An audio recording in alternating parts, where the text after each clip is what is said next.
Los secretos de la luna. Samael Aun Weor. Empezaremos a hablar hoy sobre un profundo tema, algo inquietante, que a pesar de ser de tipo cósmico, sin embargo, está relacionado en alguna forma con la autorrealización íntima del ser. Quiero referirme, en forma enfática, a la luna. Conviene que conozcamos las influencias de la luna y la relación de este satélite con nosotros mismos y con el planeta Tierra en general. Hay dos teorías contradictorias en relación con el satélite lunar.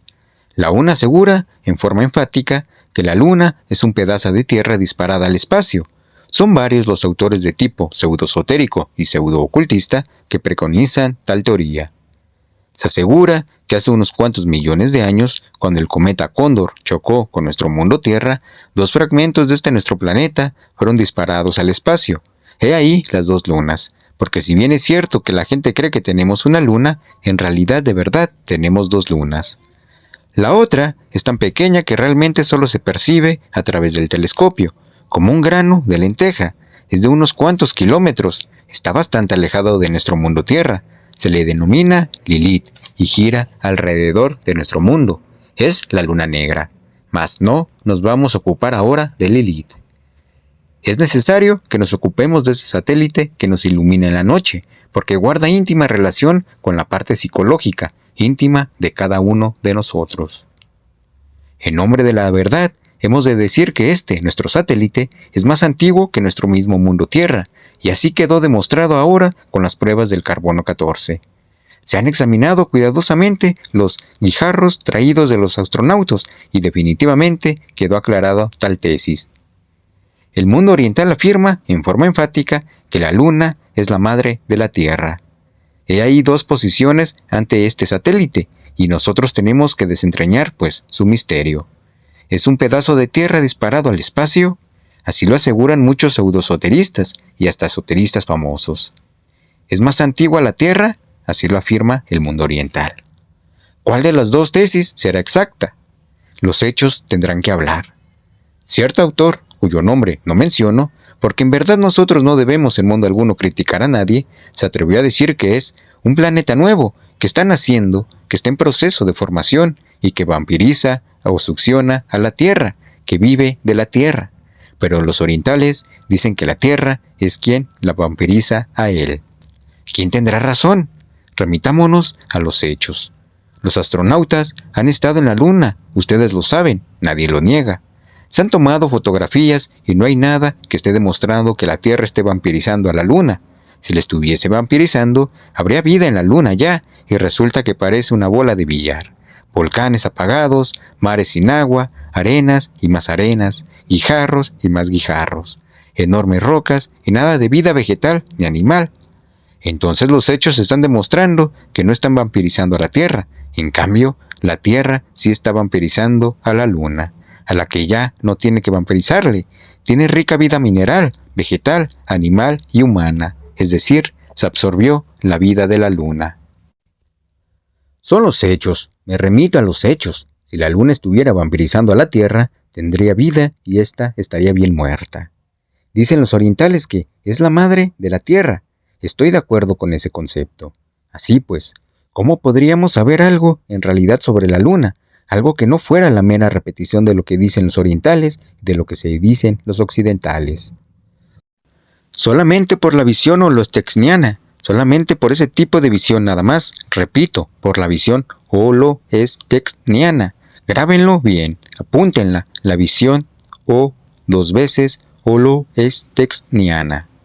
Correcto, ese tipo de visión es lo único que puede permitirnos investigar algo sobre la Luna. Pero, ¿qué clase de visión es esa? ¿Qué clase de visión es esa que se llama holostexniana? Ese es un tipo de visión que no pertenece al psiquismo inferior. Es el tipo de visión de aquel que conoce la luz de la luz, de aquel que conoce la llama de la llama, la inteligencia de la inteligencia, la verdad de la verdad, lo oculto del oculto. ¿Podría acaso poseer ese tipo de visión el que todavía no ha desintegrado los agregados psíquicos que en su interior lleva? Obviamente que no. Solo con tal grado de visión sería posible saber algo cierto sobre la Luna. En nombre de la verdad, he de decirles que a mí, como iniciado o bodhisattva, me tocó trabajar en pasados mahamantaras y conocía en realidad de verdad a la antigua Tierra-Luna. Entonces era aquel satélite un mundo como nuestro mundo. Tenía rica vida mineral, vegetal, animal, humana, mares tempestuosos y volcanes en erupción, etc. Todos los satélites de nuestro sistema solar formaron parte del pasado sistema solar, que en esoterismo se le denomina la cadena lunar. Entonces, cualquier sistema solar nace, crece, envejece y muere. Así fue la cadena lunar, incluyendo la luna, esta que nos ilumina en la noche, que era un mundo de los varios mundos de la cadena lunar. Al tiempo de actividad se le denomina en esoterismo Mahavantara. Al tiempo a la noche cósmica se le denomina Pralaya. Así pues, la luna tuvo vida y es la madre de la Tierra, esto hay que comprenderlo. Cuando llegó la noche cósmica, la vida lunar se volcó en las dimensiones superiores de la naturaleza y del cosmos, y la corteza geológica quedó abandonada. Esto es, los mares poco a poco se fueron agotando, evaporando, y los volcanes agotaron sus fuegos después de la séptima raza. La luna tuvo 7 grandes razas, pero al finalizar la séptima gran raza, la vida lunar toda se volcó en la 4ª dimensión, mucho más tarde en la 5ª, posteriormente en la 6ª y por último en la 7ª dimensión. La corteza física, propiamente dicha, quedó abandonada, convertida en un cadáver. Y ese pasado sistema solar todo, cuyos únicos exponentes hoy en día son los satélites lunares de nuestro sistema actual, murió físicamente, pero continúa existiendo desde el punto de vista de eso que se llama substancia. Es decir, en última síntesis, quedó convertido en algo que podríamos decir prometería en algo que se llama Iliaster. Esto es algo que nos hace pensar, Iliaster. ¿Qué es Iliaster? Diríamos el protilo, para nuestra materia física. Sin embargo, este término, muy moderno, tampoco nos satisface. Es substancia, es el mula prakriti de los orientales, etc. Parece mentira, pero nuestro sistema solar, en última síntesis, podrá reducirse a una semilla, a su Iliaster, y eso es todo. Tomemos un árbol. Un árbol se ha desenvuelto de un germen, y en el germen está en potencia el tronco y las ramas y las hojas, las flores y los frutos. El Iliaster es la semilla de cualquier sistema solar. Así pues, la cadena lunar quedó reducida a su Iliaster, pero en el Iliaster quedó en potencia la materia, quedó latente. Tengo que decir, en nombre de la verdad, que mediante ese tipo de visión citada, de naturaleza profundamente endotérica, se ha podido investigar a los mundos en su Iliaster, mundos que están más allá del tiempo, también más allá de la eternidad, están depositados en el espacio profundo. Holostexniana, he allí el tipo de visión que nos ha permitido investigar en el Mula Prakriti. Mundos depositados entre el seno de la inmanifestación, aguardando una nueva manifestación. ¿Cuán interesante es eso? Bien, cuando se inició la aurora de la nueva creación, del nuevo Mahavantara, es decir, del nuevo gran día en que estamos actualmente, el logos casual o logos causa entró en actividad. Él fue el que inició el torbellino eléctrico, el huracán eléctrico, y fue entonces la electricidad la que diferenció al Iliaster primitivo, y una vez diferenciado, entró en acción la dualidad. Sin embargo, el Iliaster en sí mismo es dual, es monista, incluye a Purusha y a Prakriti, es decir, al espíritu y a la substancia, por lo tanto, es monista. Pero la electricidad del logos casual en la aurora de la creación diferenció a ese Iliaster y entonces surgió Ideos, es decir, el caos, el Mysterium Magnum, el Magnus Limbus, pues hay 2 limbus existenciales, el Magnus Limbus del macrocosmos y el Limbus del microcosmos.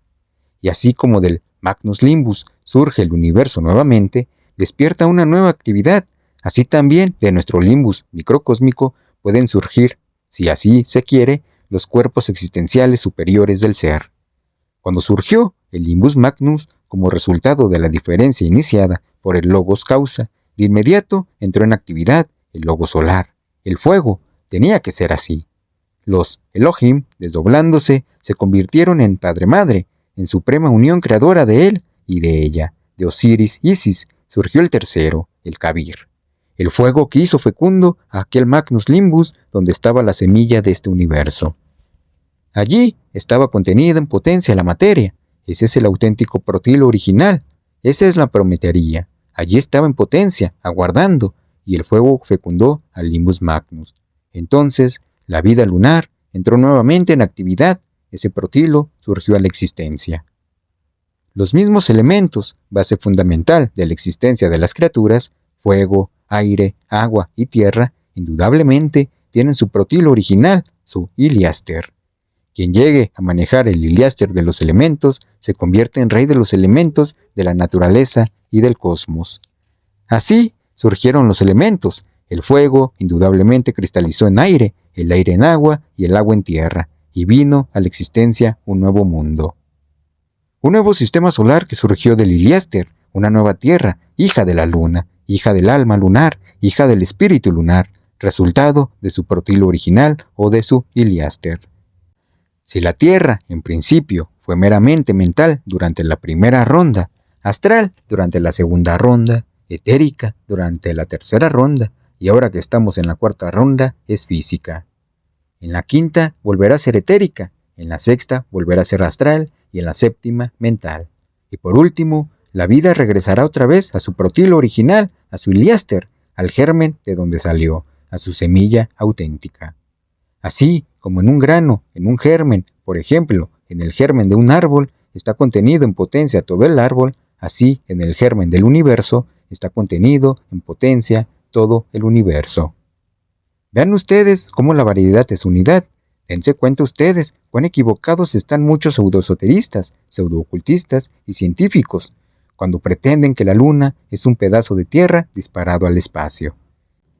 Ese es un concepto falso. Hoy, el cascarón grosero que ha quedado, el cadáver ese, ya sin vida, muerto, gira alrededor de su hija, la Tierra, y la Tierra la sigue vampirizando, absorbiendo todos sus elementos, aunque yo no tiene ni que absorberle, ya lo absorbió todo, lo vampirizó. Así pues, no es la luna la que está vampirizando a la Tierra, es la Tierra la que ha vampirizado a la luna. Se equivocan los pseudoesoteristas y pseudoocultistas que pretenden que la luna es un pedazo de tierra disparado al espacio. Hay que investigar directamente. En nombre de la verdad tengo que dar testimonio que como Bodhisattva viví en la antigua Tierra Luna y conocí sus 7 grandes razas y sus poderosas civilizaciones. Un día llegará en que la pala de los astronautas, arqueólogos o geólogos que vayan por allí descubran en el subsuelo lunar vestigios de antiguas culturas y entonces se van a dar cuenta de que, realmente, la luna es más antigua que la Tierra. Ese frío cadáver irradia hoy muerte y desolación, desgraciadamente. Por allí cierto hermano, que le dio por mirar fijamente la luna durante horas, al fin perdió sus ojos, quedó ciego para siempre, y ya ese hermano desencarnó. ¡Qué gran influencia la de la luna sobre las altas y bajas mareas, puesto que es la madre de la tierra, sobre la savia de los vegetales, sobre los ciclos de las enfermedades, etc.! Sin embargo, es muy amiga de los brujos y de los magos negros. Recordemos nosotros a las hechiceras de Tasalia, que conocían a fondo los secretos de la luna. Recordemos a las tántricas negras de Bengala y también transhimalayicas, que no ignoran los secretos de la luna. Los adeptos del círculo consciente de la humanidad solar, que opera sobre los centros superiores del ser, guardan muchos secretos con relación a la octava esfera sumergida, que es de tipo lunar. Cuando uno estudia la Eneida de Virgilio, el poeta de Mantua, el maestro del florentino Dante Alighieri, bien puede recordar lo que sobre las islas estrofadas y aquella bruja Selena hablará entonces el gran iniciado Virgilio. En nombre de la verdad decimos que la luna es tenebrosa, terriblemente mecanicista. Desgraciadamente, la heredamos en la carne, la heredamos en la sangre, en los huesos, en la psiquis, en todo. Pues nuestro mismo mundo tierra, con todas sus criaturas, es hija de la luna. El mismo mundo de Yesod, el mercurio o mundo vital etérico, contiene también en sí mismo a la luna, tierra y luna en Yesod. Es como un huevo de 2 yemas. La misma cristalización de toda simiente, tanto en los seres humanos como en las plantas y en todo lo que es, ha sido y será, se debe a las radiaciones lunares. ¿Cuál es el misterium, por ejemplo, de un árbol? Su semilla, su germen. ¿Cuál es el misterium de un hombre? Su germen, su semilla. Luego, en el germen está el mysterium magnum del hombre. Si nosotros no trabajamos con el mysterium magnum del germen humano, no lograremos jamás la autorrealización íntima del ser. Eso es obvio. Incuestionablemente, ha surgido este universo de su protilo original, cuando Aries, el Cordero, el fuego sagrado fecundó al gran Nimbus, al Magnus Limbus, surgió la vida.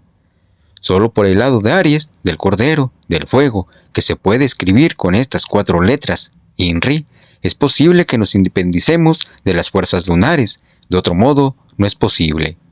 Es terriblemente mecanicista la luna. En alguna ocasión les había dicho a ustedes que el Sol ha creado esta raza para hacer un experimento. ¿Cuál? Crear hombres solares, y las creaciones han sido pocas. En la época de Abraham se realizó algunas creaciones humanas. En la época, durante los 8 primeros siglos del cristianismo, hubo algunas otras creaciones humanas. En la Edad Media, unas pocas, y ahora, en esos momentos, el Sol está haciendo supremos esfuerzos para ver si logra algunas creaciones más.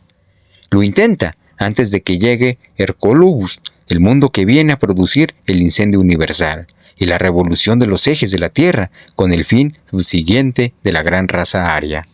Pues bien, entonces solo por el lado del fuego, de Logos, por el lado de Aries, podríamos nosotros independizarnos de la mecánica luna. Todos los seres humanos son mecanicistas en un 100% e inconscientes, trabajan con la conciencia dormida, viven dormidos, no saben de dónde vienen ni para dónde van, están profundamente hipnotizados. La hipnosis es colectiva, masiva, fluye en toda la naturaleza, deviene del abominable órgano condartieguador. Esta raza está hipnotizada, inconsciente, sumergida en el sueño más profundo, y solamente es posible despertar destruyendo al yo, al ego, aniquilándolo, reduciéndolo a polvareda cósmica. Tenemos que reconocer con entera claridad que casi todos los seres humanos están en un nivel muy inferior del ser. Ante todo, pensemos un poquito, reflexionemos un instante sobre nosotros mismos. Hemos surgido de un rayo de creación particular. Cada uno de nosotros tiene su rayo particular de creación, y en ese rayo al cual pertenecemos hay distintos niveles del ser. Algunos están en niveles demasiado inferiores, otros en niveles un poco más altos, porque uno es el nivel del borracho y otro el nivel del esoterista u ocultista. Uno es el nivel del intelectual y otro es el nivel del sujeto emocional. Uno es el nivel de la mujer digna, modesta, y otro el de la mujer no digna, inmodesta. Hay distintos niveles del ser. Ustedes, mis queridos hermanos, ya a través de estas pláticas y de estas conferencias, han recibido mucha ilustración esotérica. Les hemos indicado cómo independizarse de las fuerzas lunares, que son mecanicistas, y cómo adquirir la inteligencia solar. Les he dicho que por medio del fuego podemos liberarnos de la mecánica lunar. Les he dicho que por medio del fuego podemos nosotros convertirnos en hombres solares, pero ante todo quiero que seamos sinceros todos esta noche. ¿Ya se dieron ustedes cuenta, acaso, de su propio nivel del ser en el cual se encuentran? ¿Están conscientes ustedes de que están hipnotizados, de que están dormidos? ¿Ya se han dado cuenta de que ustedes se identifican no solamente con las cosas externas, con el mundo exterior, sino que también andan identificados con ustedes mismos, con sus pensamientos lujuriosos, con sus borracheras, con sus iras, con sus codicias, con la autoimportancia, con la vanidad, con el puro orgullo, con el orgullo místico, con el automérito, etc.? ¿Ya se dieron cuenta ustedes de que no solamente se han identificado con lo exterior, sino también con eso que es vanidad, con eso que es orgullo? Por ejemplo, ¿triunfaron hoy ustedes en el día? ¿Triunfaron sobre el día o el día triunfó sobre ustedes? ¿Qué hicieron en el día de hoy, mis queridos hermanos? ¿Qué defecto psicológico eliminaron? ¿Están seguros de no haberse identificado hoy ustedes con algún pensamiento morboso, o con algún pensamiento codicioso, o con el orgullo, o con el insultador, o con alguna preocupación, con alguna deuda, etcétera? ¿Están ustedes seguros de eso? ¿Qué hicieron en el día de hoy? ¿Ya se dieron cuenta del nivel de ser en que se encuentran? ¿Pasaron a un nivel del ser superior o se quedaron donde estaban? ¿Qué hicieron? ¿A qué se dedicaron en el día de hoy, mis caros hermanos? ¿El día triunfó sobre ustedes o ustedes triunfaron sobre el día? ¿Creen ustedes acaso que es posible pasar a un nivel del ser superior si no elimináramos determinados defectos psicológicos? ¿O es que están ustedes acaso contentos con ese nivel del ser en el que actualmente se encuentran?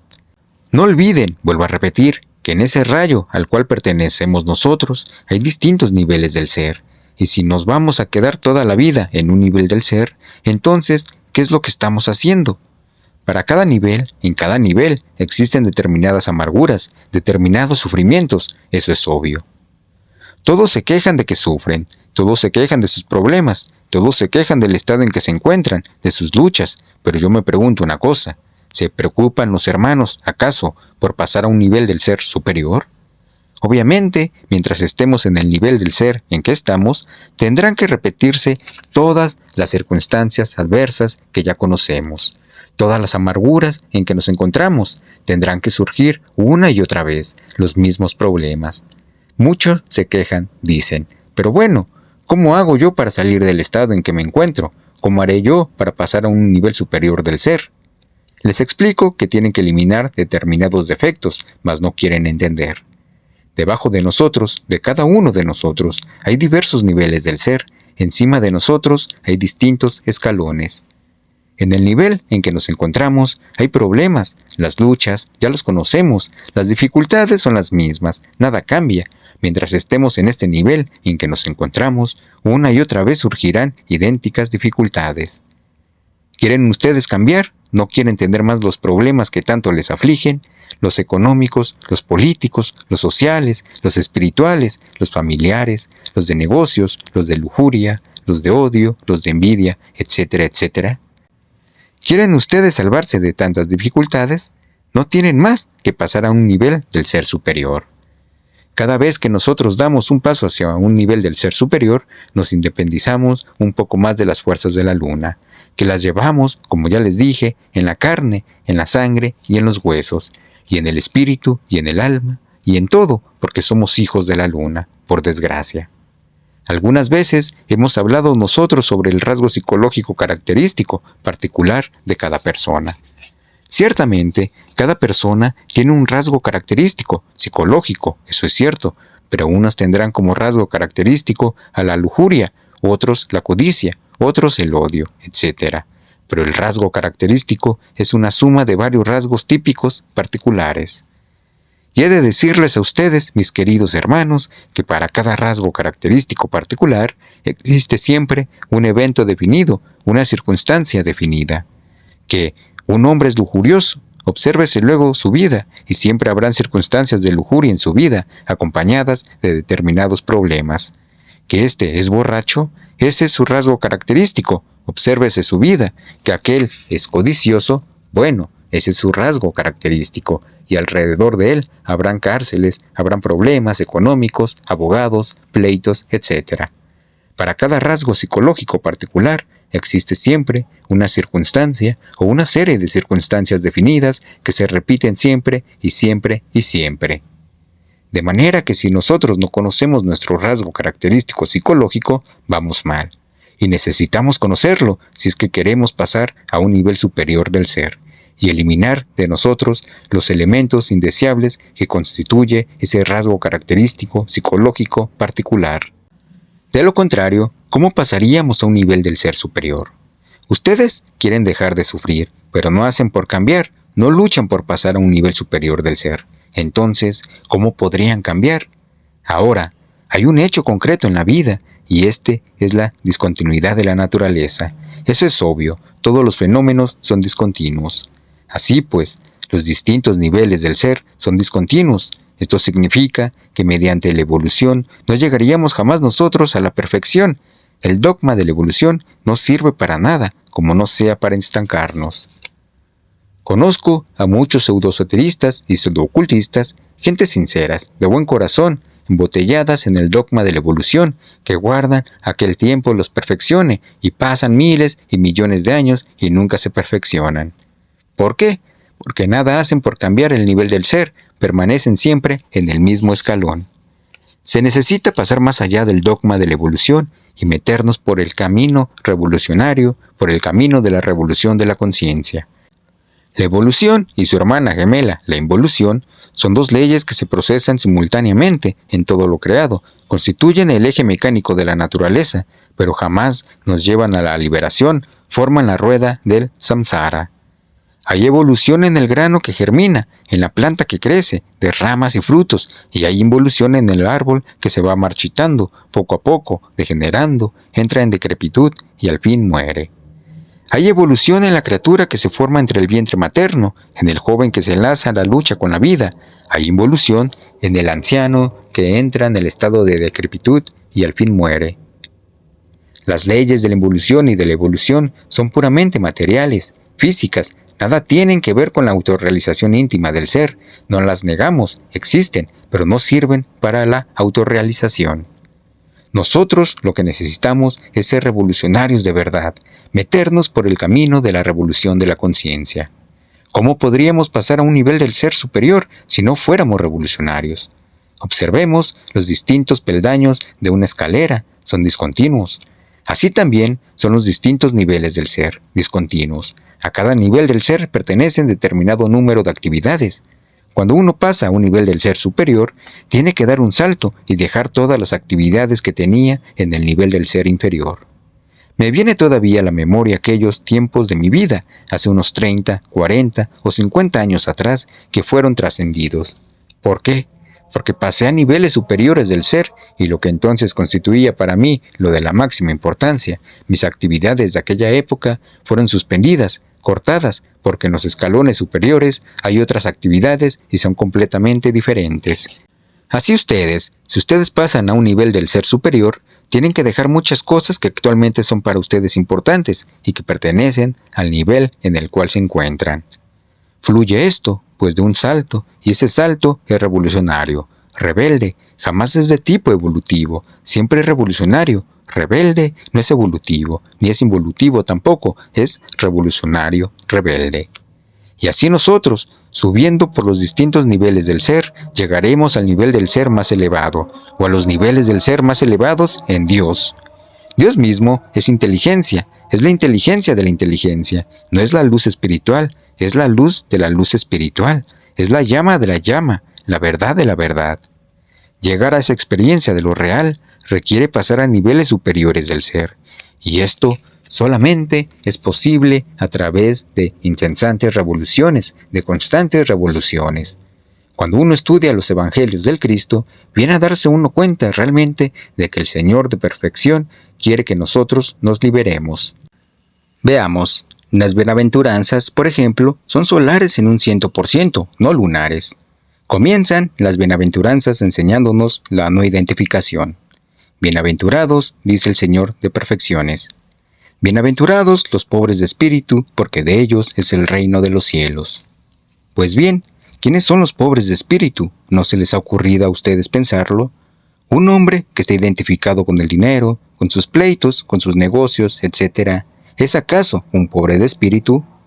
Un hombre que está identificado consigo mismo, que está lleno de imágenes de sí mismo, se siente grande, poderoso, sublime, inefable, etc. ¿Es acaso pobre de espíritu? Es obvio que no. El que está lleno de sí mismo no ha dejado un puestecito para Dios, entonces no es pobre de espíritu. ¿Cómo podría ser bienaventurado? Tomemos el orgullo, por ejemplo. No es solamente orgulloso el que tiene dinero, no es solamente orgulloso el que pertenece a una familia muy popov, como se dice. No es solamente orgulloso el que tiene un flamante automóvil y que se siente feliz con él. Hay otro orgullo. Quiero referirme en forma clara al orgullo místico. Algunas escuelas de tipo pseudo-esotérico y pseudo-ocultista dicen, mediante la ley de la evolución, algún día nosotros llegaremos a ser dioses inefables.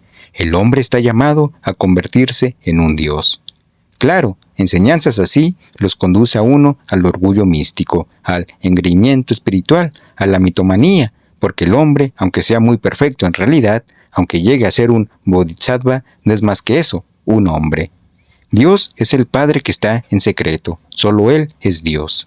El Padre puede tomar al hombre, si es muy perfecto, si es un bodhisattva, ponerlo en su mente, o ponerlo en su corazón, o ponerlo a trabajar fuera de sí mismo, en algún lugar para que haga algo, pero que ese hombre, ese mequetrefe, se sienta Dios, eso es mitomanía de la peor clase, del peor gusto.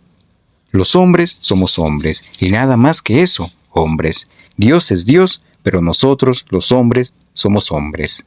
El que se siente muy sabio porque tiene algunos conocimientos de pseudoesoterismo o de pseudoocultismo aquí en la mente y piensa que ya es un gran iniciado, etc., ha caído en la mitomanía, está muy lleno de sí mismo. Cada uno de nosotros no es más que un vil gusano de lodo de la tierra. Cuando digo así, empiezo por mí, que me considero eso y nada más que eso, un vil gusano del lodo del mundo. Dios es Dios, pero eso es Él. Allá, Él. Nosotros no somos dioses, somos simplemente viles gusanos de lodo de la tierra, y creernos dioses es un absurdo o creernos sabios. Así que, en realidad de verdad, mis queridos amigos, estar llenos de sí mismos, tener falsas imágenes de sí mismos, fantasías de sí mismos, no es ser pobres de espíritu.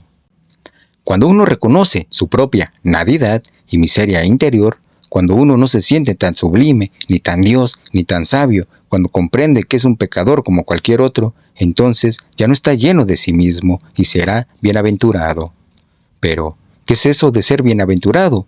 Muchos piensan que será bienaventurado el día que se muera y se vaya por allá arriba a gozar de la dicha celestial con los angelitos. No, ese es un concepto falso.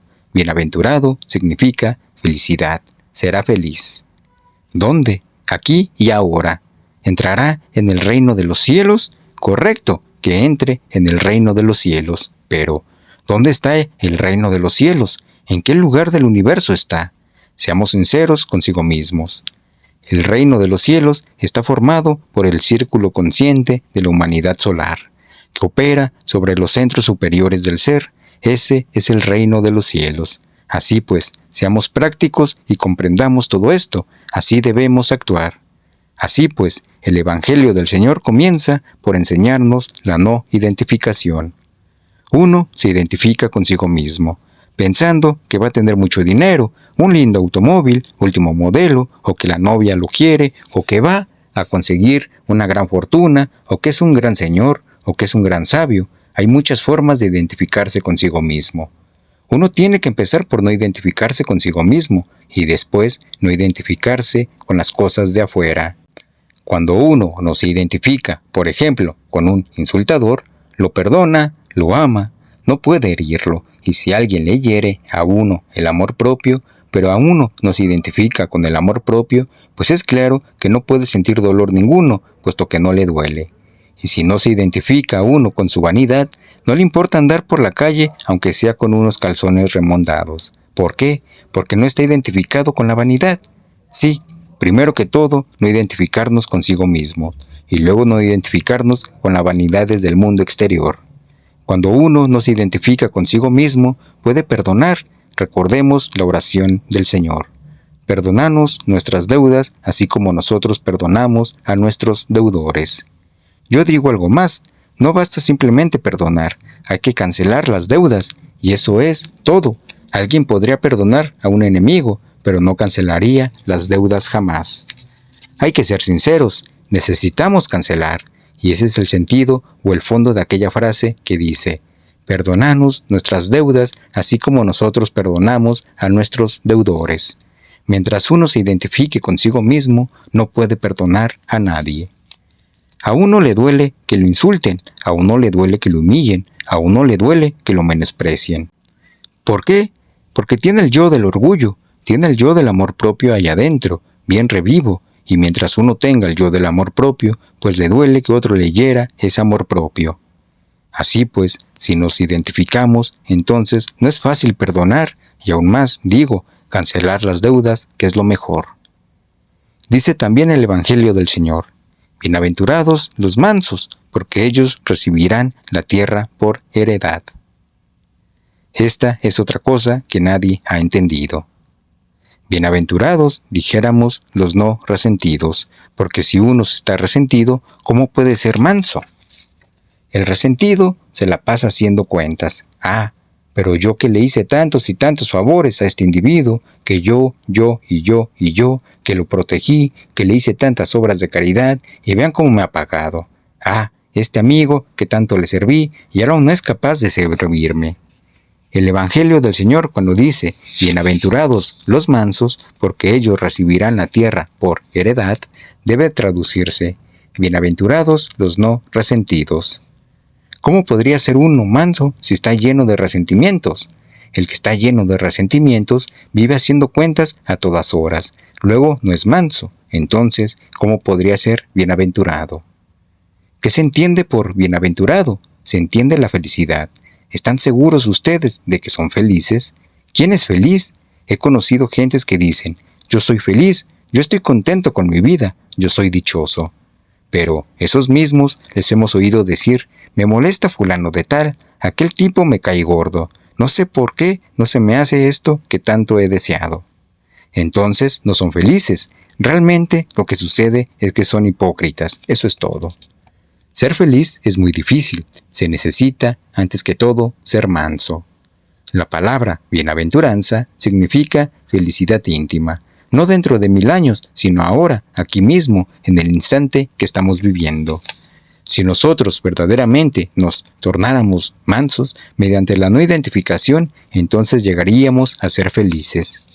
Pero no solamente no identificarnos con nuestros pensamientos de lujuria, de odio, de venganza, de rencor o de resentimientos. No, hay que eliminar de nosotros a los demonios rojos de Set, a esos agregados psíquicos que personifican nuestros defectos de tipo psicológico. Tenemos que comprender, por ejemplo, lo que es el proceso del resentimiento. Hay que hacerle la disección al resentimiento. Cuando uno llega a la conclusión de que el resentimiento se debe a que poseemos en nuestro interior el amor propio, entonces luchamos por eliminar el ego del amor propio, al yo del amor propio. Pero hay que comprenderlo para poderlo eliminar. No podríamos eliminarlo si antes no lo hemos comprendido previamente. Sí, mis queridos hermanos, para poder eliminar se necesita apelar a Devi Kundalini Shakti. Solo ella puede desintegrar cualquier defecto psicológico, incluyendo el yo del amor propio. ¿Están ustedes seguros de no estar resentidos? ¿Quién de ustedes está seguro de no estar haciendo cuentas? ¿Cuál? Pues esto que les digo a ustedes es de tipo lunar. Vean ustedes cómo llevamos la luna hasta en la médula de los huesos. Y si queremos nosotros independizarnos de la mecánica lunar, tenemos que eliminar de nosotros mismos el yo del resentimiento, el yo del amor propio, porque escrito está, bienaventurados los mansos, es decir, los no resentidos, porque ellos recibirán la tierra por heredad. Todo esto hay que entenderlo, mis caros hermanos, entenderlo con toda claridad meridiana. Cuando uno va entendiendo esto, avanza en el camino que conduce a la liberación final. Solo mediante el fuego solar, mediante el fuego de Aries, del Cordero, del Carnero encarnado, el Cristo íntimo, es que nosotros podemos, en verdad, quemar todos esos elementos inhumanos que en nuestro interior llevamos. Y a medida que la conciencia se va desenfrascando o desembotellando, vamos despertando. Pero la conciencia no puede despertar en tanto continúe embotellada entre los agregados psíquicos que en su conjunto constituyen el mí mismo, el yo, el ego. Necesitamos pasar por la aniquilación budista aquí y ahora. Necesitamos morir de instante en instante. Solo con la muerte adviene lo nuevo.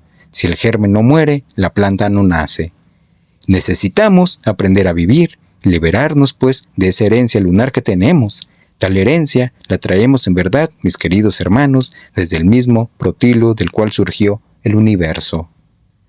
La luna ha sido pues nuestra madre. Somos lunares, somos selenitas, aunque vivamos en la tierra. Ahora necesitamos volvernos solares, marchar hacia la vida solar, recibir la iniciación solar. Si procedemos así, lograremos en verdad la felicidad auténtica y la liberación. De lo contrario, no será posible, no será posible. Necesitamos convertirnos en hombres solares, en el sentido más completo de la palabra. Y no sería esto posible si no eliminamos de nuestra naturaleza psicológica lo que tenemos de lunar. Si lo logramos, el fuego nos liberará, nos transformará, hará de nosotros criaturas diferentes.